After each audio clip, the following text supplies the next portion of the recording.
اللهم صل على محمد وآل محمد.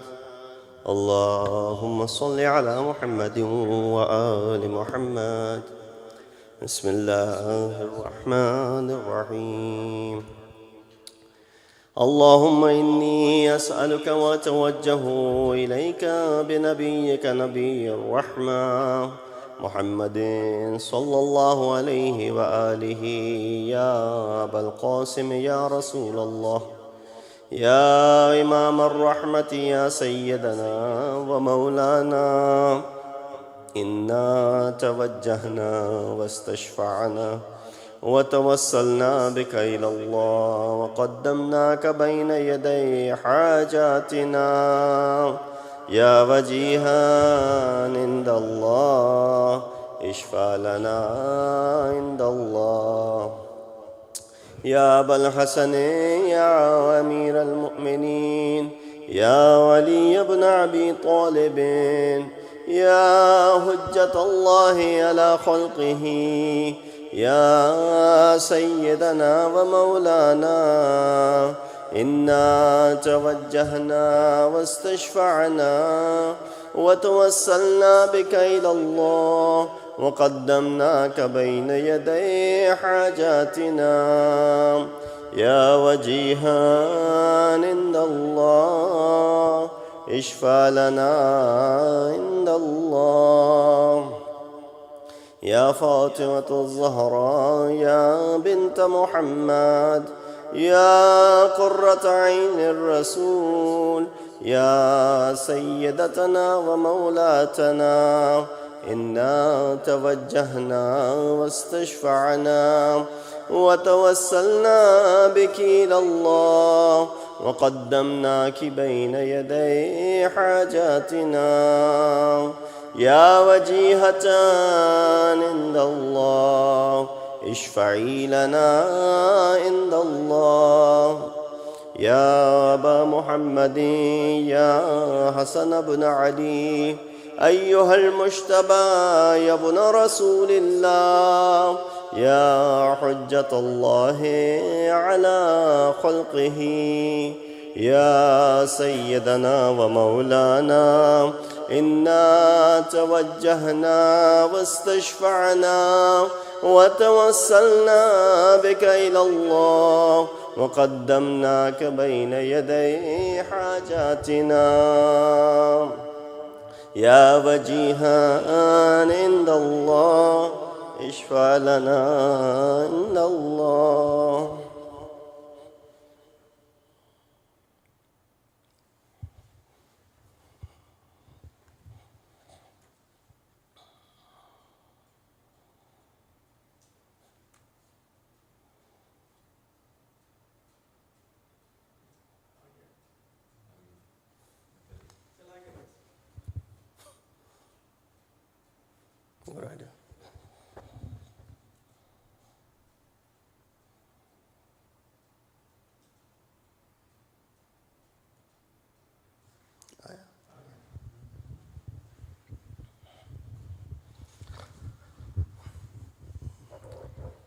يا أبا عبد الله يا حسين بن علي أيها الشهيد يا ابن رسول الله يا حجة الله على خلقه يا سيدنا ومولانا. إنا توجهنا واستشفعنا وتوسلنا بك إلى الله وقدمناك بين يدي حاجاتنا يا وجيها عند الله اشفع لنا عند الله. يا أبا الحسن يا علي بن الحسين يا زين العابدين يا ابن رسول الله يا حجة الله على خلقه يا سيدنا ومولانا. إنا توجهنا واستشفعنا وتوسلنا بك إلى الله وقدمناك بين يدي حاجاتنا يا وجيها عند الله اشفع لنا عند الله. يا أبا جعفر يا محمد بن علي أيها الباقر يا ابن رسول الله، يا حجة الله على خلقه، يا سيدنا ومولانا، إنا توجهنا واستشفعنا وتوسلنا بك إلى الله وقدمناك بين يدي حاجاتنا، يا وجيها عند الله اشفع لنا عند الله.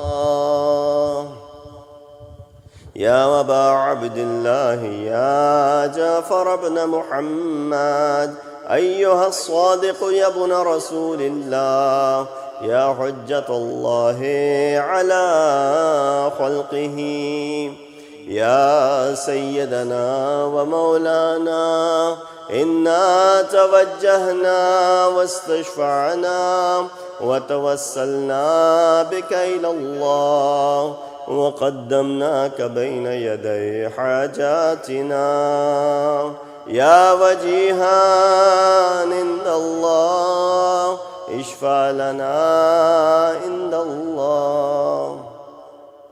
يا أبا الحسن يا موسى بن جعفر أيها الكاظم يا ابن رسول الله، يا حجة الله على خلقه، يا سيدنا ومولانا، إنا توجهنا واستشفعنا وتوسلنا بك إلى الله وقدمناك بين يدي حاجاتنا، يا وجيها عند الله اشفع لنا عند الله.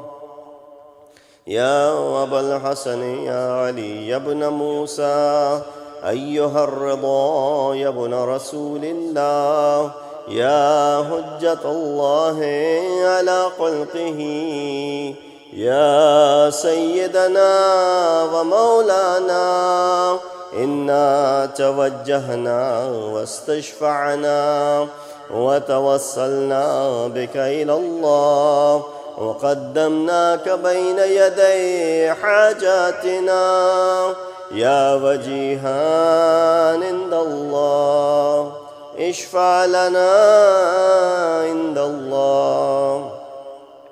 يا أبا جعفر يا محمد بن علي أيها التقي الجواد يا ابن رسول الله، يا حجة الله على خلقه، يا سيدنا ومولانا، إنا توجهنا واستشفعنا وتوسلنا بك إلى الله وقدمناك بين يدي حاجاتنا، يا وجيها عند الله يا أبا الحسن يا علي بن محمد أيها الهادي النقي يا ابن رسول الله، يا حجة الله على خلقه، يا سيدنا ومولانا، إنا توجهنا واستشفعنا وتوسلنا بك إلى الله وقدمناك بين يدي حاجاتنا، يا وجيها عند الله اشفع لنا.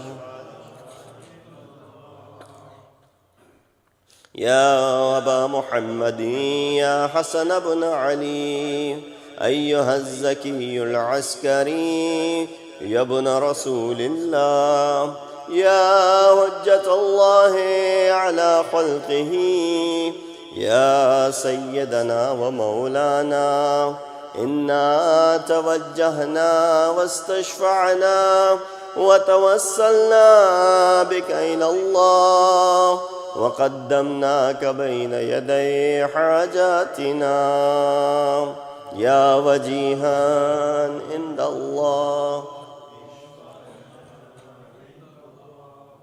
يا وسي الحسن والخلف الحجة أيها القائم المنتظر المهدي يا ابن رسول الله يا حجة الله على خلقه يا سيدنا ومولانا إنا توجهنا واستشفعنا وتوسلنا بك إلى الله وقدمناك بين يدي حاجاتنا يا وجيها عند الله اشفع لنا عند الله. Ask for your hajat from Allah subhanahu.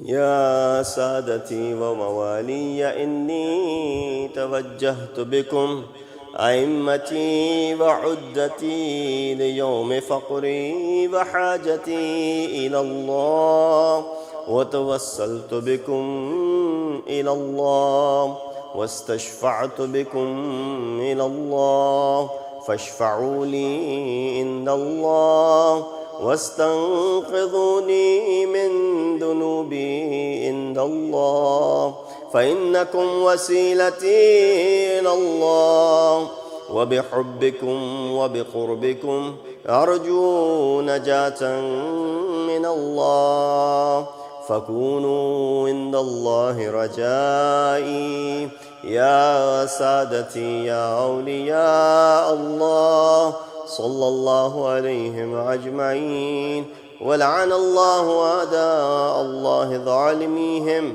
من الأولين والآخرين آمين رب العالمين. اللهم لأرواح المؤمنين والمؤمنات فاتحة.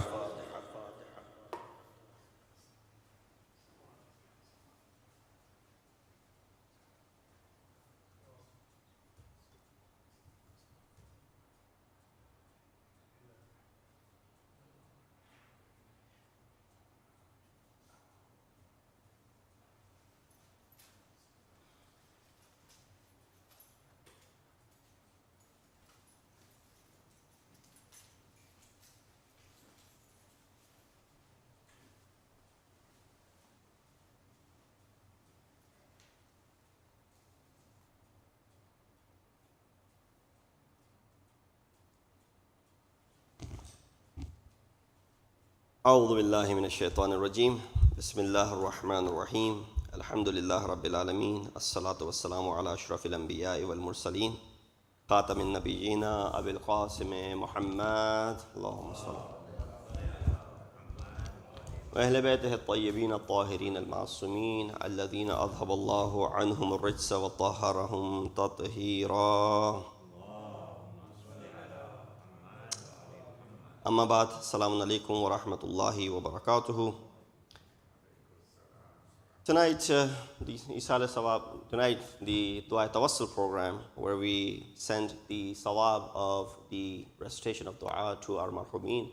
We ask Allah subhanahu wa ta'ala to do shifa of all of our marhumeen who have passed away, and do shifa of all of those who are sick, inshallah. Shafa' in the shafa'at of ma'asumeen, and inshallah shifa in the case of their cure.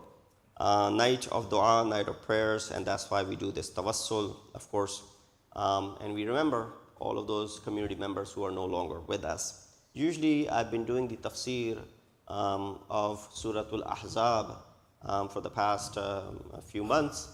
And tonight, instead of going into that tafsir, because we are in the midst of the month of Muharramul Haram, and going through these nights in which, inshallah, from tomorrow you will be in attendance of the series of majalis that will be conducted here commemorating the shahadat of our fourth Imam, Imam Zainul Abidin alayhi salatu wasalam.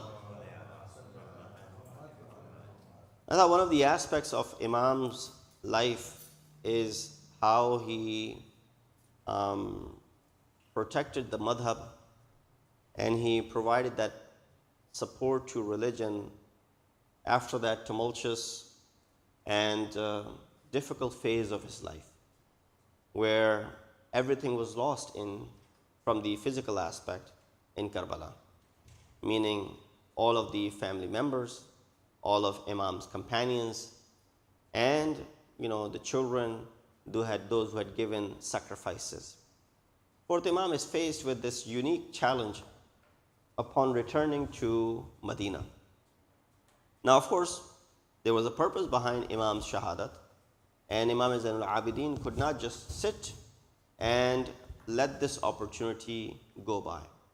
Many would tell people like you and I, if we suffer some sort of calamity, if we go through a difficult time, if we're facing an obstacle, and if we are in some sort of persecution for that matter, people tell us, lay low, take it easy right now. Don't need to be on the front. Don't need to be on the offensive. Just, stay back, take it easy, relax, and eventually you'll be able to come back out.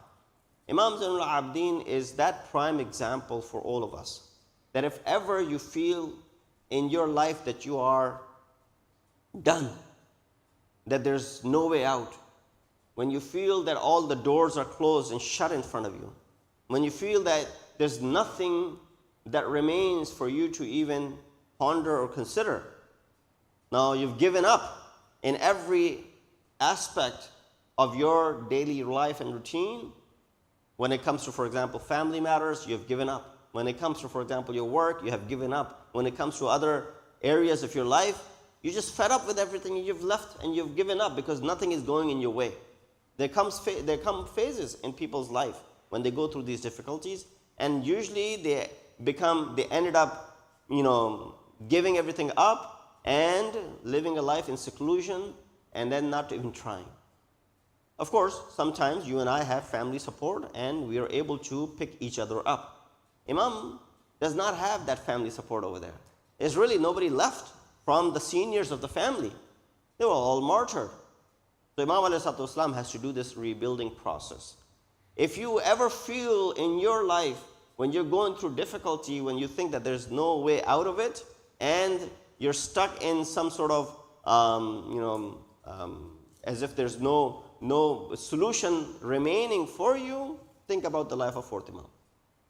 How after what he faced in Karbala, and what he faced in Kufa and Sham, and upon returning, he doesn't have a great deal of friends left in Medina either. Those will come and support and then say, Imam, we're with you, for example. They're all scared of the tactics of Banu Umayyah. They all want to lay low at this moment. They don't want anyone to be seen that we are associating ourselves with Imam, because that association could itself be, lead to your killing and persecution.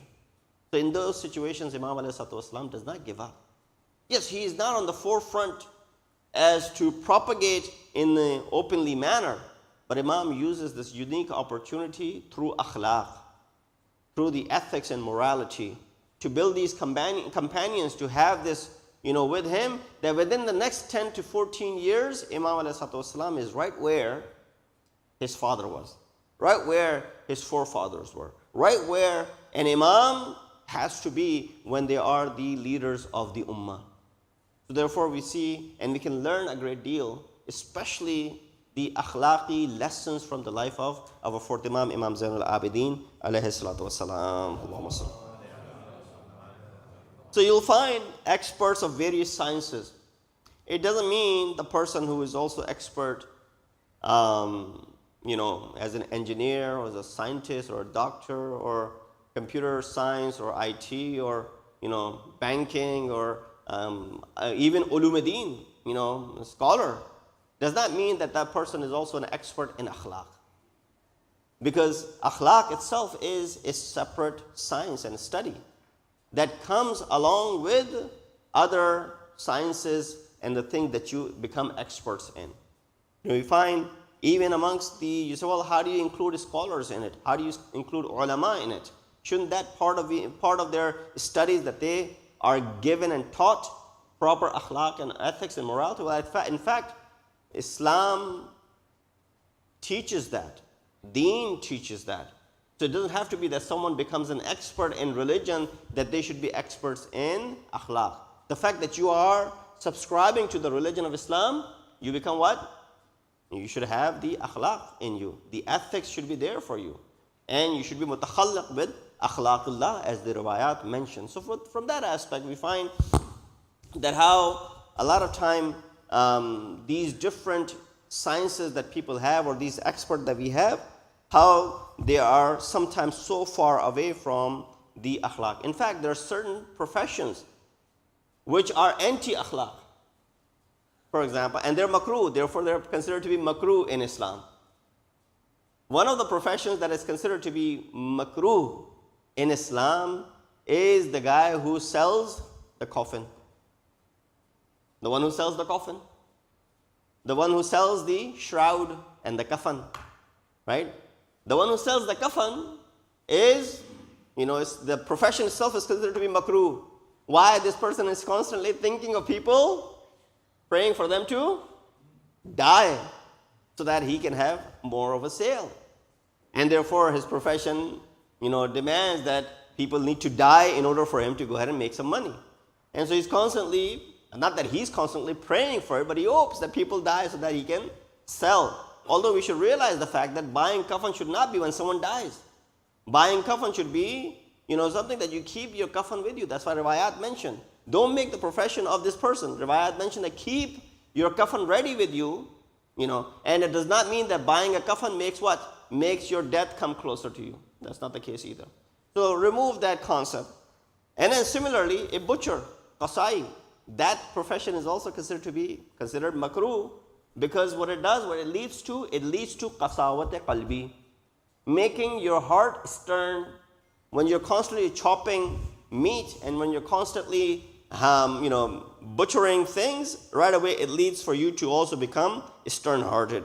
And in fact, one of the reasons why Allah subhanahu wa ta'ala, when he mentioned to the Prophet that, O Prophet, لو كنت فظا غليظ القلب لانفضوا من حولك, that it is the rahmat of Allah subhanahu wa ta'ala that you're not stern-hearted. If you were stern-hearted, these people would have definitely left you and stranded you and left you by yourself. The fact that you are soft-hearted, the fact that you have this softness in your heart for these people and you care for them, is the main reason why these people are still along with you or around you. So we find that a lot of time, some of the professions, they may lead us to becoming soft-hearted, and some of the professions may not lead us to being soft-hearted. In fact, soft-heartedness is mentioned, or stern-heartedness is mentioned in Quran, where Allah subhanahu wa ta'ala talks about these people whose hearts became hard.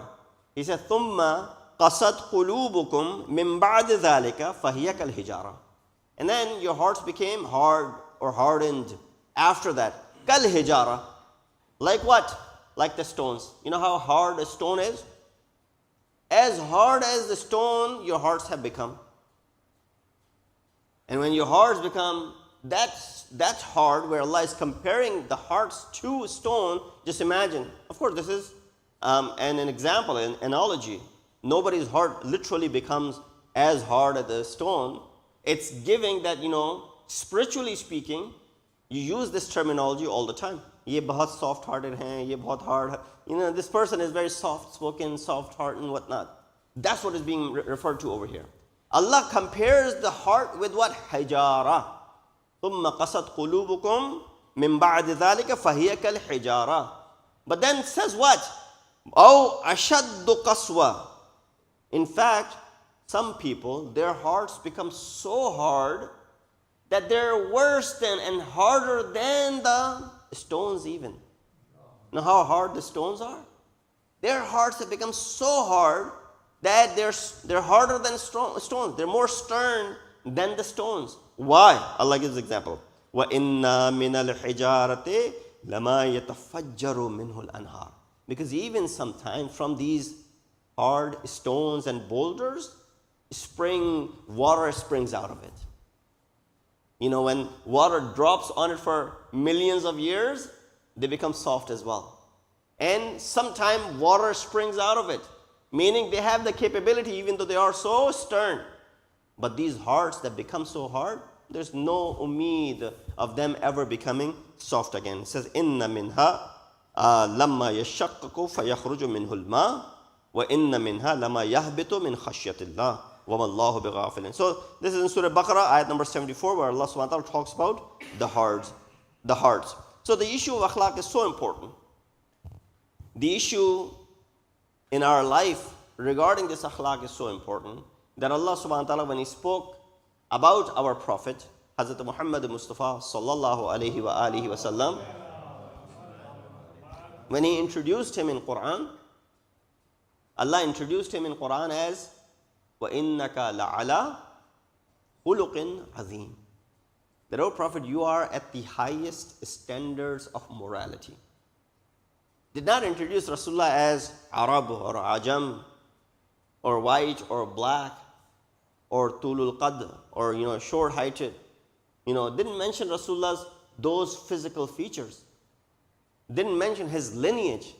Didn't talk about any of those things. Rather, when he introduces him as what? That you are at the highest standards of morality. Khuluqin azim. Khuluq, there's a plural of akhlaq. You're the best of the akhlaq. Because you're there to do what? Teach akhlaq to the people. هُوَ الَّذِي بَعَثَ فِي الْأُمِّيِّينَ رَسُولًا مِّنْهُمْ يَتْلُو عَلَيْهِمْ آيَاتِهِ وَيُزَكِّيهِمْ. Rasulullah's job and duty is what? Is to go ahead and purify people. Purification of the heart is needed when you want to become mutakhalliq bi akhlaqillah, when you want to have these akhlaq or these ethics and morality. So it is unfortunate that we don't consider akhlaq to be beneficial. Rather, sometimes we consider it to be useless and even unnecessary. We can realize its worth when Allah speaks about the fadail of Rasulullah. He mentions that you are at the highest standard of morality. And then when Rasulullah introduces himself, in fact, when Rasulullah introduces his purpose of bi'asat, you all heard of this. He said what? He said, إِنَّمَا بُئِثْتُ لِأُتَمِّمَ مَكَارِمَ الْأَخْلَاقِ. I was sent to do what? To perfect your akhlaq. Rasulullah did not say, one of the reasons I was sent was to perfect your akhlaq. He said, إِنَّمَا. The only reason that I was sent, mab'uth bi risalat, was to do what? بُئِثْتُ لِأُتَمِّمَ مَكَارِمَ الْأَخْلَاقِ. To complete and perfect the makarim of akhlaq. What is the concept of good akhlaq in our societies? If someone said salam to you, you say, well, mashallah, has very good akhlaq. Someone offered you, let me take you out for chai, or let me give you some chai or coffee. Yeah, mashallah, that's very good akhlaq. Someone helps you with something, mundane. You think about it and you say, well, look, mashallah, this person is taking care of this. Must have very good akhlaq, must have very good tarbiyat. Parents must have done a good job that, he or she is, for example, offering, going out of the way. These are the things that we equate with akhlaq. Although, these things have nothing to do with akhlaq. Really. This has to do with your insaniyat. You're just being insan. You're just being human. That has to do with humanity. You should always offer someone when they are in need. You should always welcome people. You should always be welcoming. You should not be, turning anyone down anyway. If someone is in need and you can help, then you should be helping. So these things have nothing to do with akhlaq. This has to do with your humanity, being human. Because it's possible that I might say salam to someone in front of public, but in my heart, I have the biggest grudge for him. I might offer someone tea or chai, but as soon as they leave, I say, man, this person never, I'm speaking ill of them as soon as they leave. So in front of them, I'm being nice. In front of the public, I'm being nice. It is so possible, so easy for me to display good akhlaq in front of people. Yet what's inside my heart? Opposite of akhlaq for this individual. So here we see, saying salam or offering someone. These have to do with ihtaram maybe, respect maybe. Because someone is older than you, you have respect. But having akhlaq, that's a different story. Sahib akhlaq is someone that who respect someone not only in public, but also in private. Not only openly, but in your heart as well. And doesn't have to be with wealth. Money has nothing to do with it. Because if that was the case, people who were poor, they could never become good, they could never have good ethics. No, of course. Islam did not put, you have to spend money to become respectful or to become better akhlaq or no. That was not the criteria of Islam. You could easily serve someone without even having a dime in your pocket. And therefore, a prime example of that is the story of Imam Hassan al-Mujtaba alayhi salatu wassalam. One day Imam alayhi salatu wassalam was sitting and a beggar came to him. And unfortunately, Imam did not have anything to offer. But this household never turned anyone down. Imam said to this beggar that the Khalifa lost his daughter. And of course, he's in pain and he's sad. No one has really gone up to him and given him, words of solace and encouragement. I'll tell you what to say, and he'll definitely fulfill your hajat. Because you're doing two things. Someone has to go tell him some words. When someone dies, you go to them and you say, well, someone's family, a member died, and you go to that person and you say, well, may Allah give you tawfiq, sabr, and talqeen of sabr and all that stuff. And you say, may Allah elevate the status of the marhum, give them a place in the jawar of ma'asumeen, and at the same time, may Allah give you sabr to go through this difficult time. These are the words that you usually utter. Imam said, I'll tell you what to say to Khalifa. He said, sure. He goes up to Khalifa, who was sitting at the grave of his daughter, and Imam says, say this to him when you see him. Alhamdulillah alladhi sataraha bijulussika ala qabriha walam yahtakha bijulusiha ala qabrik. He said, say this, praise be to Allah, who covered her with you sitting on her grave and did not dishonor her while she sat on your grave. Imagine if you had died, she would be sitting on your grave. And the society that they lived in, how the women were treated, how the daughters were treated, بِأَيِّ ذَنْبٍ قُتِلَتْ, the society which lacked any civility when it came to the women, how she would have been treated after the father had died, how people and the girls were treated after they had become yatim. So Imam said what? Tell him this, Alhamdulillah alladhi, praise be to Allah, that who did what? Sataraha bijulusika, who covered her with you sitting on her grave and did not disgrace her in the sight of the people, of course, because that's how people would have treated her, while she sat on your grave after your death. Khalifa of the time, he heard that. A smile came on his face. He was given that proper tasalli. When we tell people that may Allah subhanahu wa ta'ala elevate the status of your marhum. May Allah subhanahu wa ta'ala give them a place in the jawar of ma'asumeen. May Allah subhanahu wa ta'ala give you sabr. This encourages people. It removes a little bit of the burden from their hearts. It makes their weight, a little bit lighter. It doesn't, these are just words, encouragement to them. But these are the words you're supposed to tell when someone is suffering and going through a difficult time. So he said that, and right away, he gave that person, and of course, he came back to, and he said, the Khalifa asked him, who taught you these words? He said, that man who was sitting over there. Pointed at Imam Hassan al-Mujtaba and said, yes, absolutely.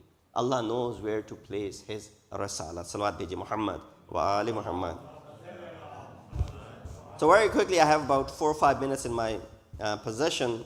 You'll find a lot of books on different topics and multiple books that are written on multiple topics. But one area that you find is lacking is akhlaq. and even Islamic akhlaq for that matter. There are tons of ayat of Quran that spell, and speak of ethics and morality. In fact, you look at entire Surah Hujurat. What does it talk about? Surah Hujurat, every single ayat is giving you, those ethics and morality and things to do with your human behavior.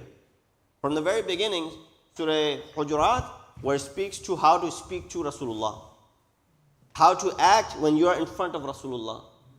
Ya ayyuhalladhina amanu la tuqaddimu bayna yaday Allah wa rasulih. The next ayah says, O those who believe, la tarfa'u asfatakum fawqa sawtin nabi. Don't raise your voices in the presence of Rasulullah. Why? If you do so, an tahbata amalkum. Your amal will be null and void. O those who believe, do not speak to the Prophet like you speak to other people. These are all akhlaqiyat, values of ethics, how to speak to Rasulullah. O those who believe, don't do this. O those who believe, do this. All of these are what? Values that are taught in Surah Hujurat.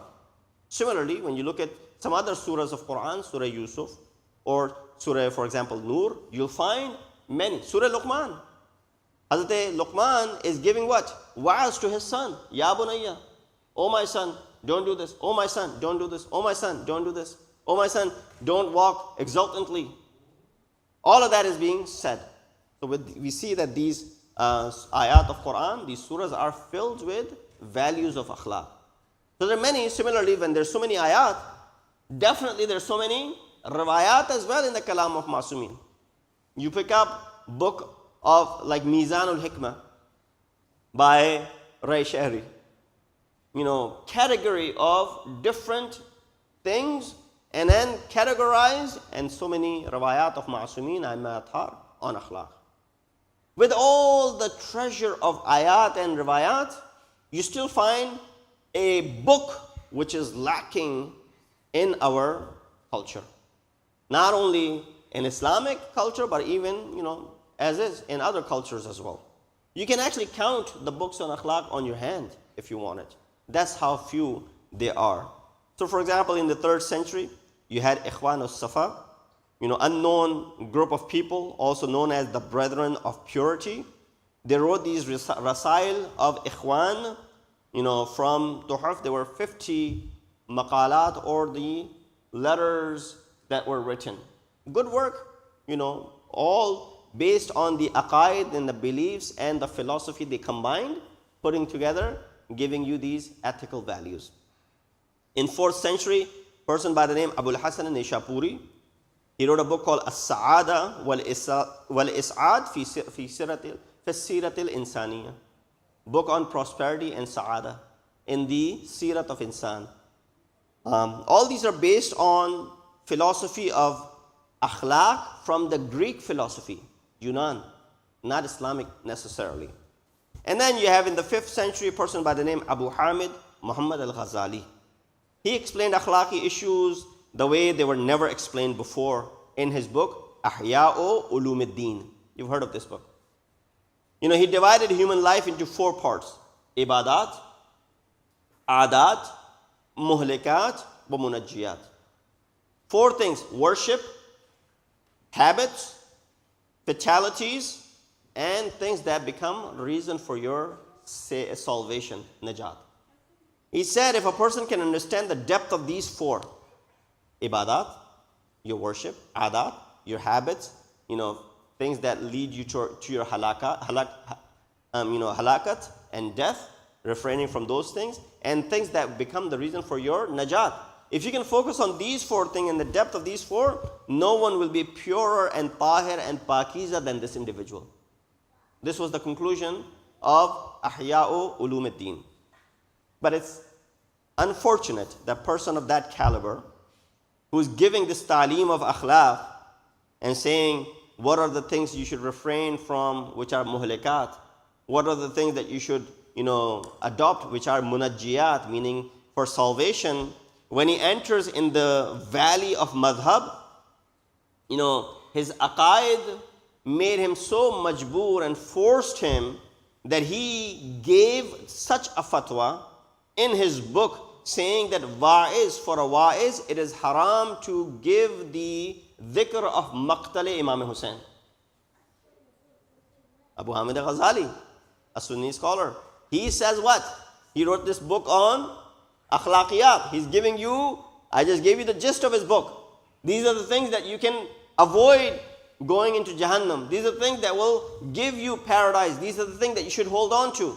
He divided the human life in 4 things. Beautiful work. But then when it came to his aqaid, when it came to madhab, he was forced into giving a fatwa, a controversial fatwa, which is still associated to him, which said what? He said, it is haram for a speaker to speak about the masaib and the maqtal of Imam Hussein. It's haram. You know why? He says, zikr shahadat Hussein padna jaiz nahi hai. Why? Yuhayyiju ala bughd as-sahaba. Because when you speak about the tragedy of Karbala, it leads to what? It leads to unnecessary grudge against the Sahaba. You develop this hatred towards Sahaba when you talk about the Masaib of Karbala. My question is, Zikr Hussein or Imam Hussein, his shahadat is in the 61st year after Hijrah. There aren't any ashab around at that time. Or at least the ones that you're referring to, they're not there. How can that be? If anything with Dhikr Hussein after the Karbala, it would increase in your bughz against Shimr. It would increase in your adawat against Yazid, against, Khuli and Ibn Sa'ad or other members that were present. If anything, your grudge and nafrat should increase regarding these people, the ones whom we send la'an in our ziyarat. How are you associating that Zikr Hussein yuhayyiju ala bughz as-sahaba? There's a difference. Sahaba and then tabi'een. These are all tabi'. They're not sahabi. They didn't see Rasulullah. So if anything, it should not increase in the bughz of sahaba. Sometimes what happens, that when there's, something that they're hiding themselves, they end up explaining it. They know that when the dhikr of Hussein will be done, when these people, these characters will be mentioned, they know how far this thing will go, and it will eventually be present in Saqifa as well. So therefore, there are many defects and weaknesses in Imam Ghazali's work from the Aqaidi aspect. In order to respond to that, Mullah Muhsin Faiz Kashani wrote a rebuttal fixing all of the places where Ghazali was making the mistake. In his book Mahajjatul Bayda, he corrects all the mistakes that he had made. We ask Allah subhanahu wa ta'ala to give us the tawfiq and ability to be able to follow the words and the teachings of Ahl Bayt alayhi salatu wasalam. Akhiru da'wana alhamdulillahi rabbil alameen. Allahumma salli. Time for azan. Say that azan.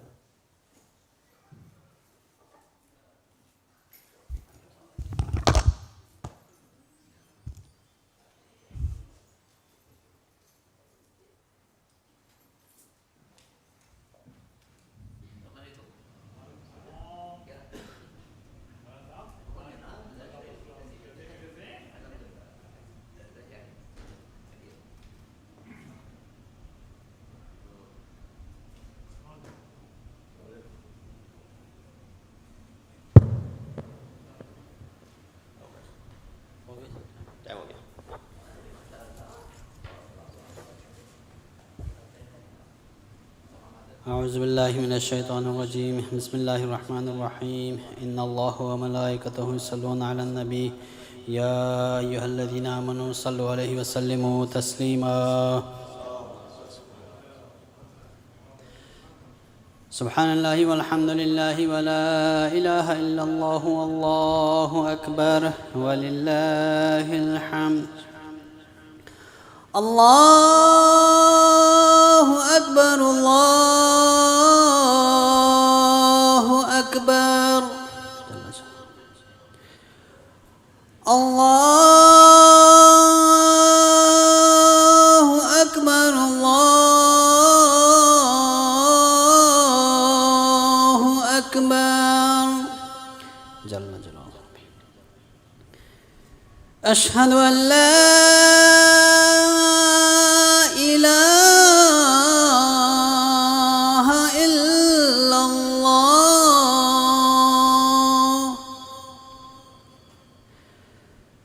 أشهد أن لا إله إلا الله وحده لا شريك له. أشهد أن محمدًا رسول الله.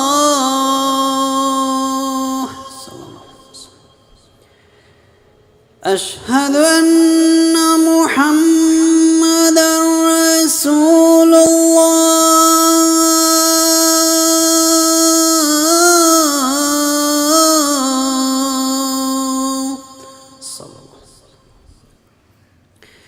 أشهد أن عليًّا ولي الله.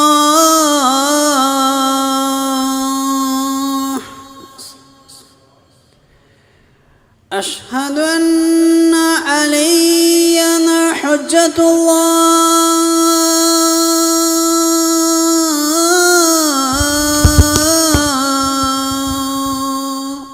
عليه الصلاة والسلام. حي على الصلاة.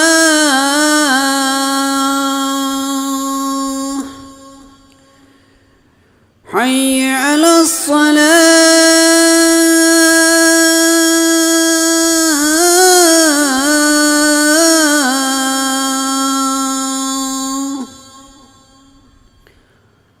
حي على الفلاح.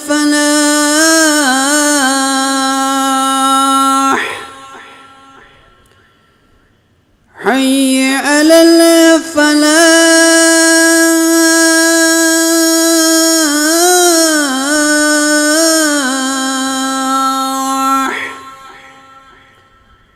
حي على خير العمل. حي على